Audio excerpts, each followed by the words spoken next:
pirmą kartą namie toks renginys vyksta, tai čia gal tikiuosi ne paskutinį, bet jau kad pirmą kartą vyksta, tai jau labai smagu. Tai va, tai tą progą truputį atsinaujinom ir inventorių, įgula truputėlį pasimaišė vietom. Tai šitas prologas labai produktyvus buvo.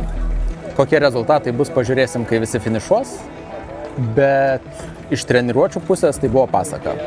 Vakar tikrai įdomiai palenktyniavom, turėjom 3 labai gerus plaukimus. Gal ir norėjusi truputį ilgesnių, bet šiaip buvo viskas super. Šiandien ne taip įdomiai, paplaukiam tramvajais, tais vadinamais. Tai va, bet treniruotės auksinės, nes čempionatas jau visai ant nosies, tai kiekviena minutė laive tiesiog aukso vertės. Nu, galiu pasakyti, kai kas iš įgulos, iš mūsų pagrindinės įgulos yra, vakar plaukė pirmą kartą šiais metais. Taip, kad čia ne milimetrai dar kol kas. Milimetrai bus jau šeštadienį, manau. Yra, aišku, dalykų, kuriuos pakeičiam, ne paslaptis ir dirbom ir ruošiamės ir žiemą. O šiaip tai mes nesame labai tokie jau, kaip sakant, patenkinti, nes ORC taip keičiasi taisyklės,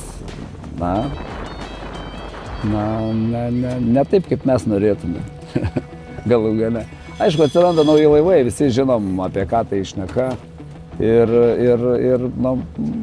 aš galvoju, kad ten, čia dabar tik laiko klausimas, kai kiti pasileis šitie laivai iš tikrųjų. Tai pažiūrėsim. Tai šitas čempionatas yra dar toks paskutinis šansas, o kas toliau, tai bus matyti.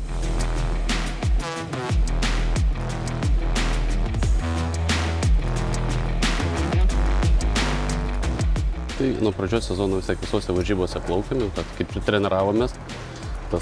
Vakar gal tos sunkesnės sąlygos buvo, bet ir neišlindo nieko, kas neveiktų, viskas lyg veikia, įgula gerai. Aišku, ne visada įgula plauks RC čempionate. Pakol kas viskas atrodo, kad veikia ir judam į priekį. Jūsų įgulai tai bus pirmasis Europos arba pasaulio, ne? RC čempionatas? Man ne pirmas, įgulai pirmas. Matys, bus matyti, kai sustosime. Kažko labai stipriai nesitikim, apie viduriuką tikimės būti.